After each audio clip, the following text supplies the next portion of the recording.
multiplikasi terjadi, kaderisasi terjadi, regenerasi pun terjadi.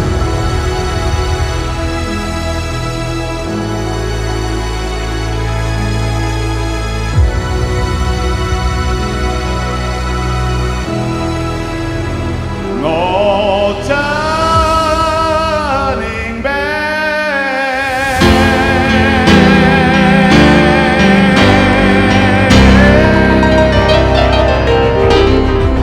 No turning back. Yang kami percaya bahwa kita semua adalah orang-orang yang dipilih Tuhan. Amen. Be strong in the Lord. Adalah orang-orang yang berbahagia di dunia.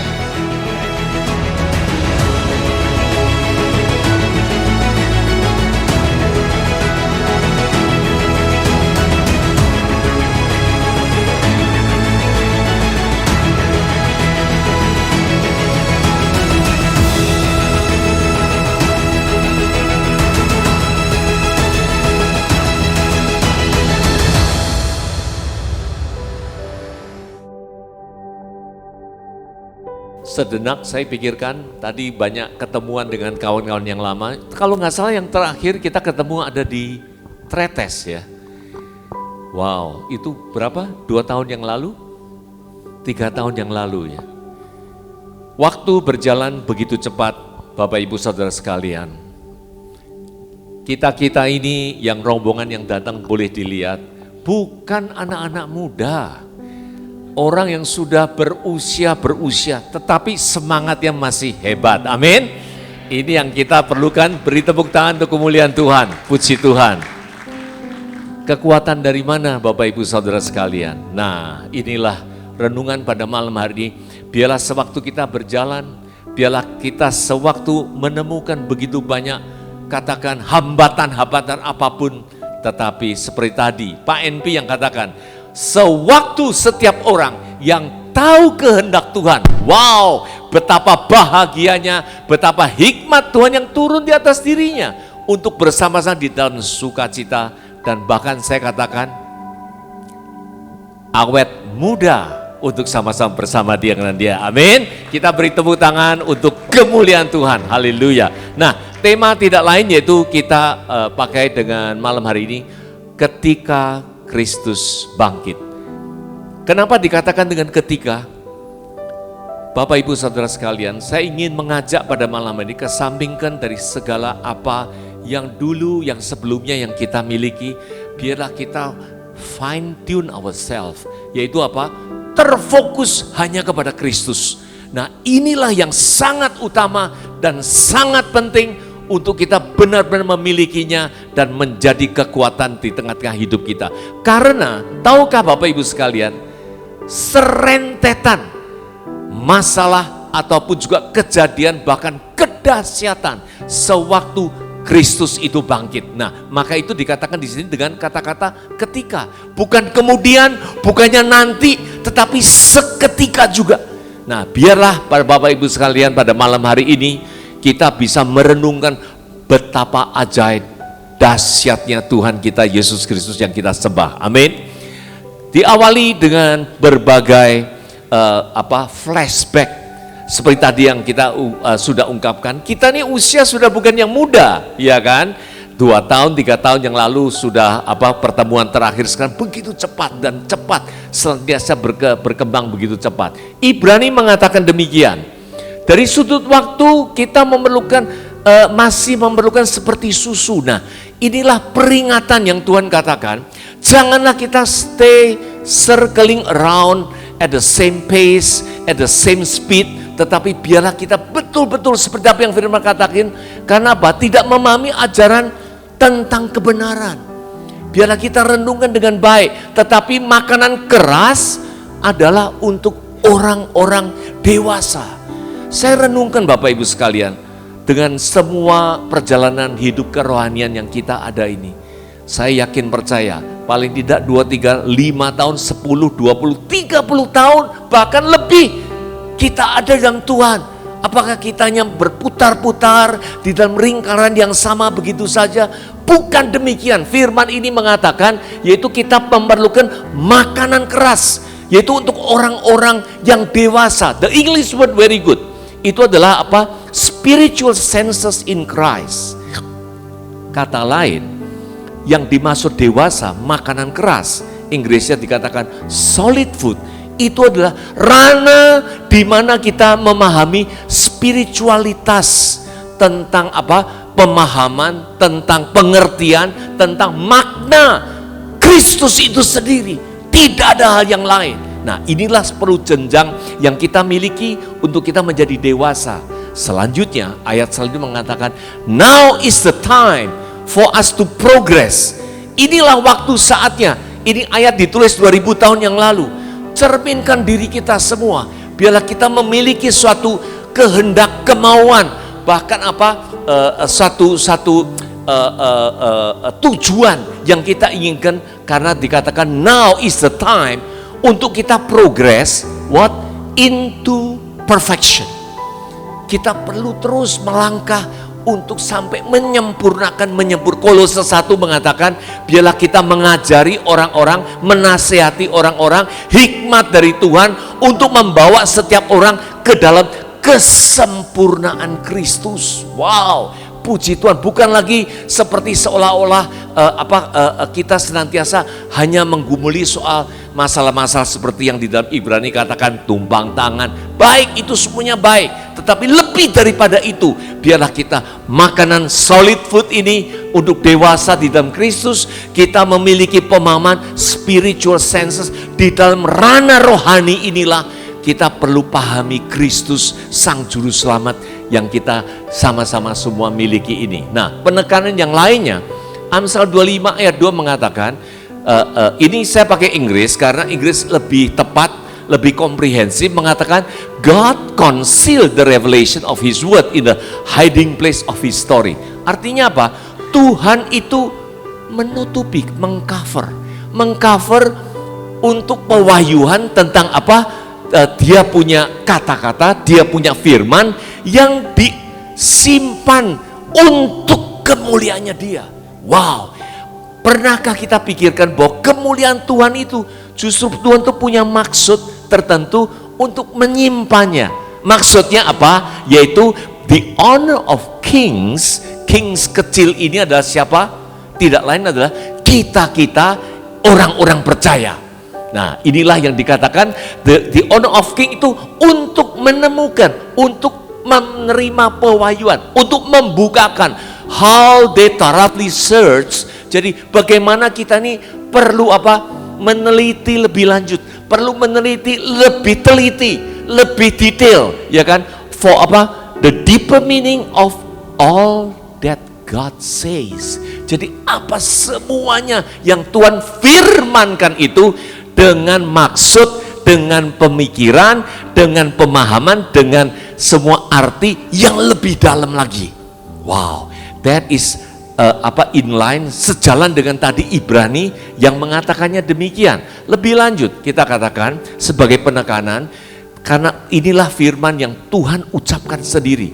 Tidak lain, Allah itu roh. Barang siapa menyembah Dia, yaitu menyembah Allah, harus menyembahnya dalam roh dan kebenaran. Ini saya sering katakan di mana supaya mengingatkan kita bahwa di sini kata-kata harus seolah-olah menjadi penekanan yang luar biasa. Apakah kalau harus itu ada sesuatu alternatif yang lain? Kita semuanya tahu tidak ada, karena Allah itu roh. Kita menyembahnya harus dengan pengertian dalam roh dan kebenaran itu. Nah, lebih lanjut lagi supaya ini merenungkan sebagai titik-titik tolak yang perlu kita miliki. 2 Petrus menekankan begini, bertumbuhlah dalam kasih karunia. Ini adalah 2 buku Petrus yang ditulis dan ayat yang terakhir. Biasanya saya nggak tahu warisan, tulisan atau apa yang terakhir itu memiliki makna yang sangat penting. Nah, tidak lain yaitu Petrus punya pesan, bertumbuh. Kita perlu bertumbuh. Kita bukan hanya kembali-kembali, hanya berputar-putar seputar begitu dengan kita punya problem tiap hari. Tidak, ini bukan yang Tuhan ajarkan. Nah, bertumbuhlah apa? Dalam kasih karunia, dalam perolehan dari Dia yang secara cuma-cuma, dalam grace-nya Dia, bukan kebaikan kita, bukan kekuatan kita, bukan kehendak kita. Nah, inilah sebagai dasar iman yang Petrus katakan supaya kita bertumbuh di dalam kasih karunia, bukan lagi kekuatan kita. Capek Bapak Ibu kalau kita pikirkan itu. Bukankah kita dirudung begitu banyak masalah tiap hari, tetapi Rasul Petrus ngomongnya begitu baik. Kita bertumbuh dalam kasih karunia. Satu ayat yang kita semua kenal, yaitu Tuhan Yesus mengatakan, yang dikehendaki itu bukan apa? Kurban persembahan, tetapi apa? Kita ada belas kasihan dari Tuhan. Nah, inilah ayat-ayat yang kita bisa renungkan, sudah Tuhan Yesus ucapkan untuk kita menyimak apa yang artinya itu. Our dependency to God is not 60%, is not 70-80, but 100%. Totally, karena di sini kita bertumbuh dalam kasih karunia. Nah, kalau kasih karunia ini tertuju kepada apa? Di dalam pengenalannya akan Tuhan kita, Juru Selamat kita, Yesus Kristus. Tidak mengarah ke lain, tidak mengarah ini. Walaupun kita di medsos sering menerima begitu banyak info, bahkan kemajuan-kemajuan yang begitu dahsyat, begitu luar biasa. Janganlah kita stay tune, kita pegang firm. Karena apa? Arah kita semua pengenalan ini penting untuk kita pertumbuhkan kembali seperti tadi yang dikatakan, dalam apa? Mengarah kepada Tuhan kita Yesus Kristus. Nah, inilah sedikit untuk sebagai prolog untuk penekanan tertentu. Tahukah Bapak Ibu sekalian, kalau kita berjalan dengan waktu, perlu kita hati-hati. Dan inilah satu ungkapan dari Tuhan Yesus sendiri, bangsa ini memuliakan aku dengan bibirnya, tetapi sesungguhnya hatinya itu jauh daripada aku. Kita jangan terjebak di dalam situasi seperti kita meneriakkan atau berkumpul kembali atau rutinitas atau hal apa, tetapi sekedar hanya bibir yang menyuarakannya. Tetapi Tuhan yang mau cari ini hati yang jangan jauh dari Dia. Tahukah ayat ini Bapak Ibu sedikit flashback, yaitu menjauhkan kebenaran firman Tuhan, tetapi mengabaikannya, tetapi untuk kepentingan diri sendiri, melatar belakangi ayat ini. Nah, inilah sesuatu yang perlu kita pikirkan lebih lanjut. Bahkan di dalam banyak ayat, ini bukan satu-satunya, begitu banyak ayat. Sebab aku berkata dalam perumpamaan kepada mereka, sekalipun melihat, mereka tidak melihat. Sekalipun mendengar, mereka tidak mendengar dan tidak mengerti. Ini artinya apa? Saya dulu pernah sering berpikir apa, berulang kali Tuhan Yesus dalam Matius, dalam Lukas mengatakan hal ini. Melihat tidak melihat. Artinya apa? Wow, kita perlu melihat ayat selanjutnya. Yohanes 6 ayat 63. Ini perlu supaya kita bertumbuh menjadi dewasa. Kedewasaan kita mengarah kepada rohlah yang memberi hidup. Daging sama sekali tidak berguna. Nah, inilah perkataan Tuhan Yesus sendiri yang dikatakan, yang ku katakan kepadamu adalah roh dan hidup. Kalau kita bicara soal roh, itu bukan apa yang kita lihat. Kalau kita bicara soal roh, itu bukan apa yang kita dengar secara letterlek, secara jasmania. Inilah yang dimaksud oleh Tuhan. Biarlah kita membuka dimensi rohani kita. Seperti tadi yang dikatakan itu, supaya kita lebih menelaah, lebih mendalami apa yang dimaksud oleh Tuhan. Maka itu tidak heran Tuhan Yesus mengatakan, mendengar tidak mengerti, melihat tidak melihat. Kalau kita tidak masuk ke dalam ranah apa yang Tuhan inginkan, yaitu ke dalam roh dan kebenaran, inilah yang seperti tadi dikatakan harus kita menyembah kepada Dia.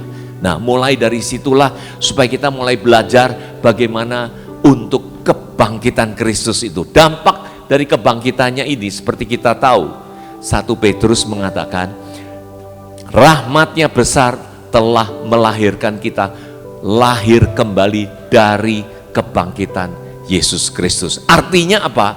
Oleh kebangkitannya itulah rahmat-Nya, kasih karunia-Nya, kita peroleh apa? Dilahirkan kembali. Wow, ini merujuk kepada mana?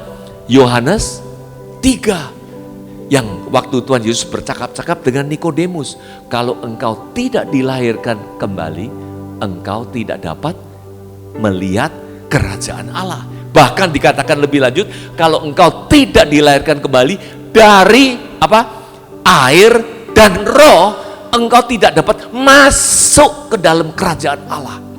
That is two different point. Pertama adalah sekedar hanya makna dari kelahiran kembali. Yang nextnya diartikan lebih dalam dari air dan roh. Air means firman Tuhan yang membasuh, yang membersihkan hati pikiran kita, mindset kita tiap hari. Dari roh adalah hal-hal yang roh Tuhan masuk ke dalam hidup kita ini untuk menghidupi kita ini supaya kita betul-betul menjadi manusia rohani. Apa maknanya? Coba kita lihat. 1 Korintus 15 mengatakan, Kristus kalau tidak dibangkitkan, sia-sia kepercayaan kita, percuma. Maka itu kita perlu maknai kebangkitan Kristus membawa kelahiran kembali bagi kita. Kelahiran kembali itu adalah apa? Pintu gerbang untuk kita memperoleh segudang berkat-berkat rohani yang Tuhan Yesus sudah siapkan untuk kita. Artinya apa? Yaitu kita ikut dibangkitkan. Kita dibawa dari gelap masuk ke dalam terang. Kita benar-benar memperoleh hikmat Tuhan. Kita sudah diampuni dosa. Kita sudah disucikan. Nah, ini semuanya nih serentetan hal inilah menyertai kebangkitannya Kristus itu, oleh karena kita memperoleh kasih karunia dari kelahiran kembali itu. Nah, kalau kita katakan karena itu begitu penting. Bahkan Paulus mengatakan, yang saya mau beritakan hanya soal kematian dan kebangkitan Kristus. Tidak ada hal yang lain.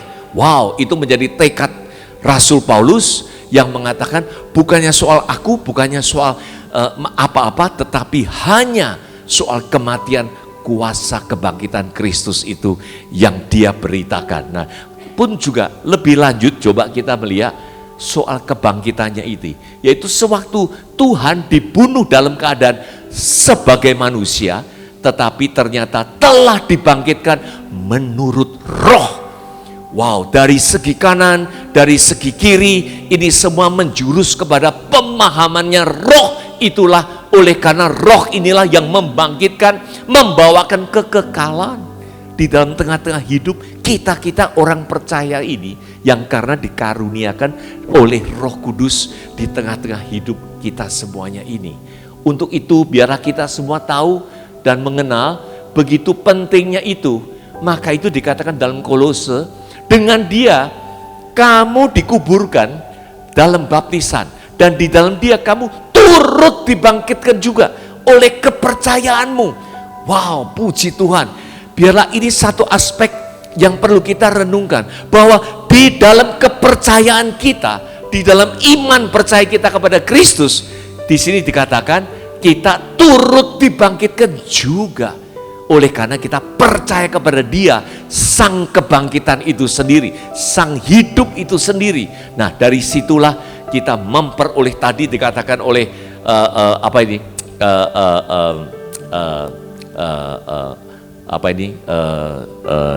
pembawa acara, bahwa biarlah kebangkitannya membawa kekuatan. Yes, that's right.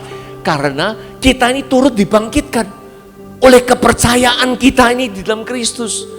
Jangan lupa, bahkan di dalam Roma pun mengatakan, jika kita telah menjadi satu dengan apa yang sama dengan kematiannya, karena kita ini pun juga ikut mati bersama dengan Dia, kita juga menjadi satu dengan apa yang sama dengan kebangkitannya.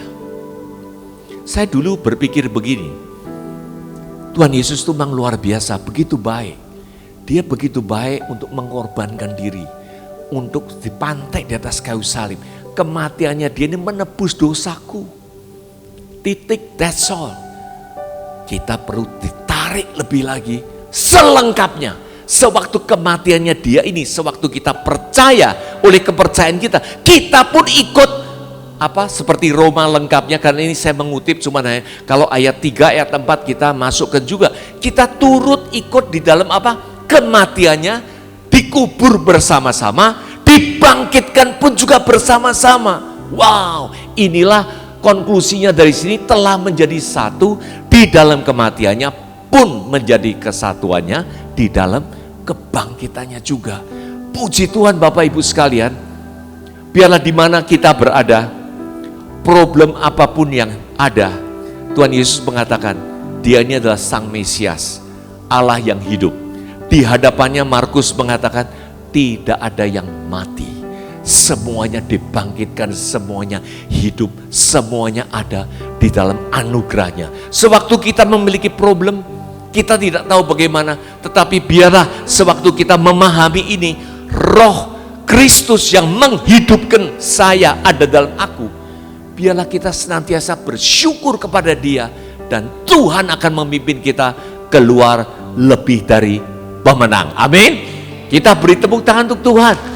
Itulah pemahaman yang penting. Di dalam usia yang saya sekarang begini ini, saya melihat bukannya suatu problem-problem yang menekan hidup kita.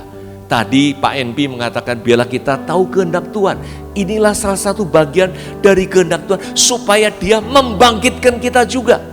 Supaya kita tahu kekuatan kebangkitan itu ada di tengah-tengah diri kita. Supaya sewaktu kita mengalami setiap hari punya masalah, bukan itu yang momok menjadi penekanan kita, tetapi kita bangkit dari situ, memperoleh kekuatan, memperoleh hikmat, memperoleh kekayaan, pengetahuan, semuanya itu Kolose 3 ayat 2 yang mengatakan gitu. Tahukah bahwa seluruh rahasia, sekali lagi dengan kata-kata rahasia, supaya kita pelan-pelan membukanya. Rahasia seluruh kekayaan, hikmat, dan pun juga pengetahuan, yaitu dari Sang Allah, ada di dalam diri Kristus. Puji Tuhan.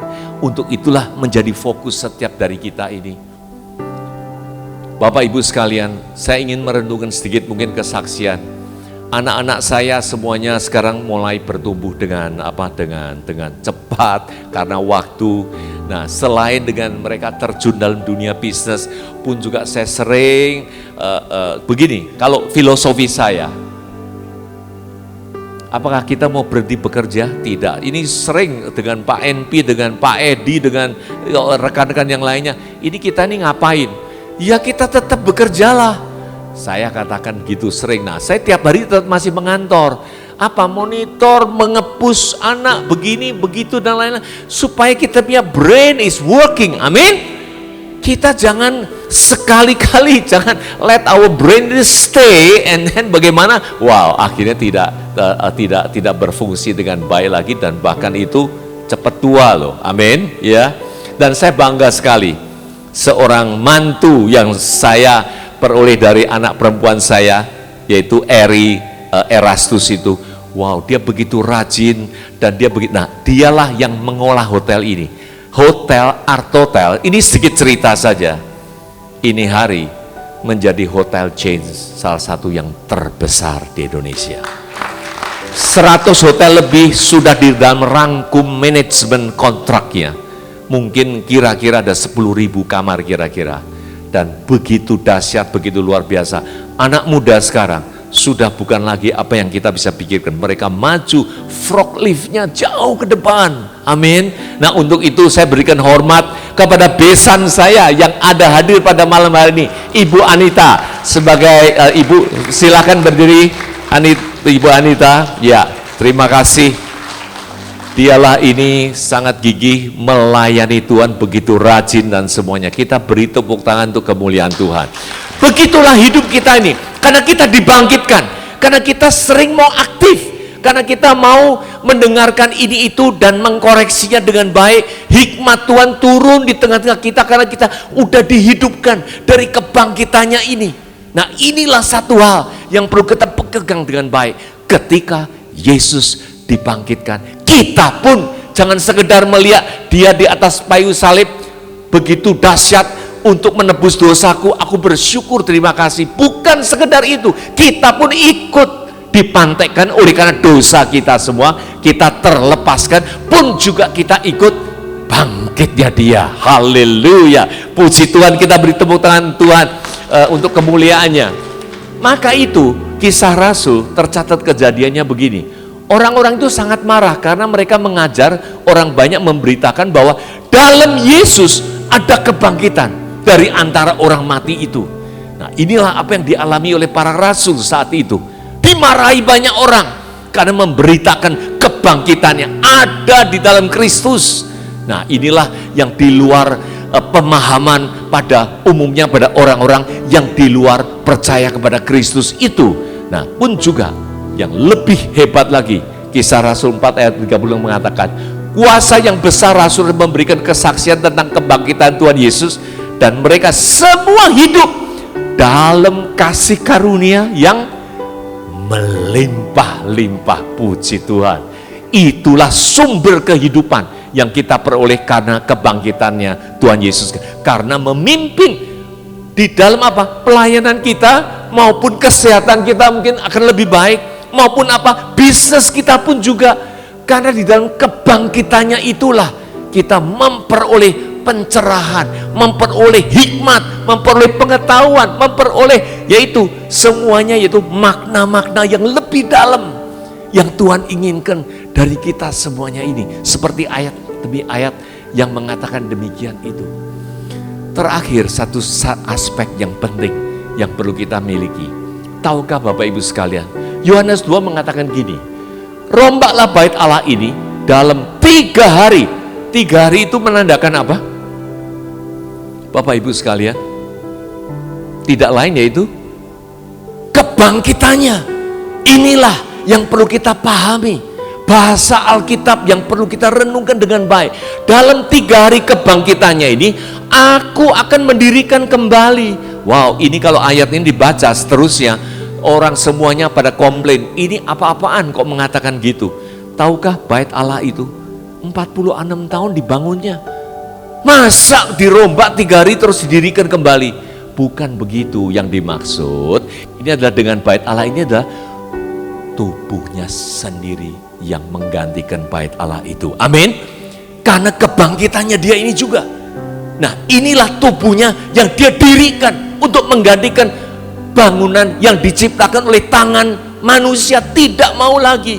Tuhan tidak lagi berkenan. Karena dia ingin di dalam roh dan kebenaran itu hidup di tengah-tengah orang-orang yang percaya ini semua. Amin. Nah, lebih daripada itu, Efesus mengatakan suami adalah kepala dari istri, ya kan? Sama seperti Kristus adalah kepala jemaat. Amin. Kita tahu gereja-gereja komunitas ini semua adalah tubuh Kristus. Siapa kepalanya? Kristuslah kepalanya itu. Maka itu dikatakan karena kita adalah anggota tubuhnya. Kita semuanya adalah anggota tubuhnya. Sehingga keduanya ini menjadi satu daging. Artinya apa? Bagaikan suami istri ini yang sudah menjadi satu daging itu. Nah, selanjutnya ayat 32 mengatakan rahasia ini besar. Tetapi yang aku maksud ialah hubungan Kristus dengan jemaatnya. Jadi bukan aja sekedar kita ini menjadi tubuhnya, tetapi yang dihubungkan sebagai suami istri ini adalah rahasia besar, yaitu hubungan Kristus dengan jemaatnya itu. Sebagai tubuhnya itu, anggota tubuh itu, hubungan Kristus dengan jemaatnya bagaikan suami istri. Sewaktu 3 hari yang telah dia bangkitkan itu untuk dia mendirikan tubuhnya ini sendiri sebagai apa? Komunitas yang tak terbatas lagi, yang menyeluruh, mendunia, dimanapun semuanya ini adalah tubuhnya itu sendiri. Dari inilah rahasia yang besar ini. Biarlah kita renungkan, hubungkan kita dengan Tuhan bagaikan suami istri. Inilah rahasianya, sudah menjadi satu di dalam Kristus. Bahkan 2 Korintus 6 ayat 17 mengatakan, barang siapa mengikat dengan Tuhan, dia itu adalah dalam satu roh dengan dia. Apakah hal apa yang bisa memisahkan kita? Roma 8 ayat 3, tidak ada apapun, kesusahan apapun ini yang bisa sanggup memisahkan dengan kasih Kristus. Karena betul-betul memang kita sudah menjadi satu dengan dia. Puji Tuhan. Luar biasa Bapak Ibu sekalian. Untuk itu perumpamaan Tuhan yang dinyatakan dalam Matius 22 mengatakan gini. Ini kisahnya seorang yang, ini perumpamaan. Again, adalah perumpamaan yang perlu kita maknai dengan baik. Yaitu seorang raja kembali mengundang dengan teman-temannya sendiri. Akhirnya apa? Kita tahu semua ditolak, tidak mau. Bahkan dibunuh. Nah, bapaknya marah, akhirnya dibakar dan sebagainya. Berlanjutlah di dalam keberlangsungan itu karena ingin mengundang semuanya ke dalam apa? Pesta perkawinannya. Karena hubungannya inilah yang ingin dijadikannya semuanya ini berlangsung itulah. Nah, ayat 12 inilah yang terjadi. Ia berkata kepadanya, "Hai saudara, bagaimana engkau masuk kemari dengan tidak memakai pakaian pesta?" Ada seorang yang ditemukan tidak memakai pakaian pesta, tetapi orang itu diam aja. Coba interpretasikan, apa ini artinya diam? Kalau di dalam kondangan seperti ini hari, semuanya setelan jas, ibu-ibu mendandan dirinya dengan yang paling baik karena berpakaian pesta, karena tahu maknanya pertemuan. Dan ini khusus yang diperumpamakannya adalah apa? Perjamuan perkawinan untuk hubungan suami istri, bagaikan Kristus hubungan dengan jemaatnya. Inilah perumpamaan yang dimaksud ini. Ada seorang yang ditemukan tidak berpakaian pesta. Sewaktu ditegur, diam saja. Diam ini menurut pemahaman saya ada dua interpretasi. Ataukah dia ini karena tidak tahu, hanya ignorance, ya begitu saja. Nah, inilah perlu disadarkan, karena ini dalam konteks di mana Tuhan tuh ingin menjadi satu bersama dengan kita. Atau hal yang lain, tahu tetapi sengaja tidak mau. Masa ini semua perjamuan ini itu, saya enggak lah, saya biasa-biasa aja lah. Pakaian mungkin yang lancai-lancai atau bagaimana. Nah, inilah peneguran yang terjadi. Ingat Bapak Ibu sekalian, biarlah kita memiliki pemahaman yang benar. Apa yang Tuhan inginkan, apa yang terjadi. Lalu raja itu mengatakan kepada hambanya, ikatlah, campakkanlah ke dalam kegelapan ratapan kertak gigi. Terjadi kepada orang yang tidak sadar, orang yang menolak, orang yang tidak menyadari dengan keinginan Tuhan. Seperti tadi yang dikatakan, kita perlu memahami apa yang menjadi keinginan Tuhan. 3 hari bangkit itu membangun tubuhnya sendiri, membangun jemaatnya itu bersatu dengan Dia. Inilah hal pemahaman yang penting sekali.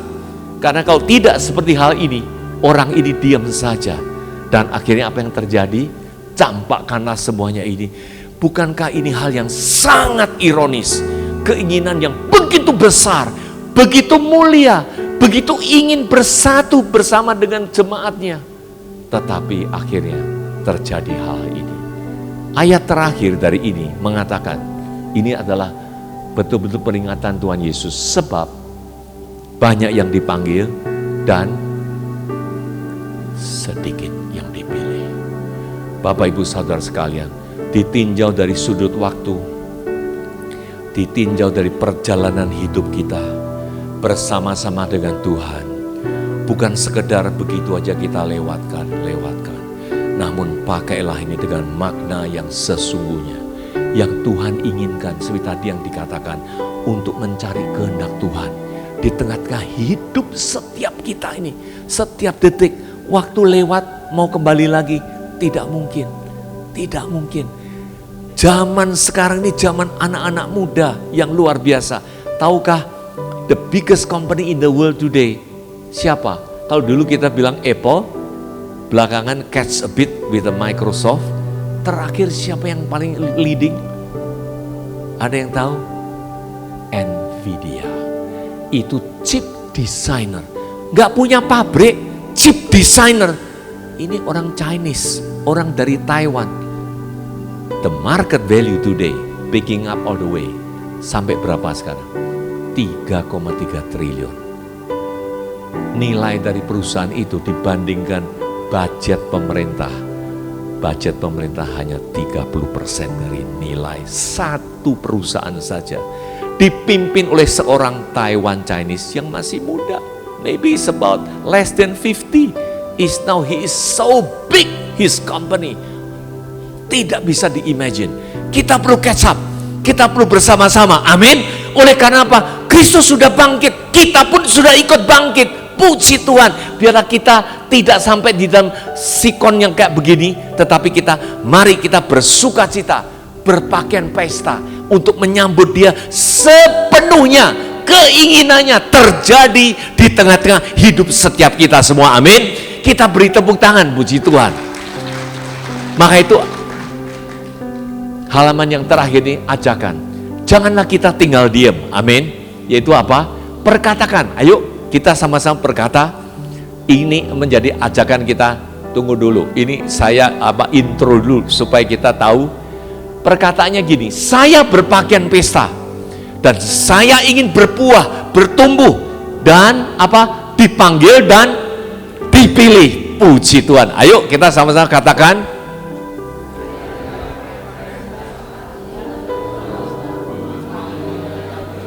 Puji Tuhan. Gini, biar suaranya lebih serentak lagi. 3, 2, 1. Sama-sama kita katakan. Saya berpakaian pesta dan berbuah, dipanggil dan dipilih. Puji Tuhan. Kita berikan puji hormat kepada Tuhan semuanya. Biarlah kehendak dia terjadi di tengah hidup kita. Kita mau berpakaian pesta bersama dengan dia. Oleh karena kita mau bersatu dengan dia. Puji Tuhan. Mari kita sama-sama bangkit. Our dependency to God is not 60%, is not 70, 80, but 100%. Totally.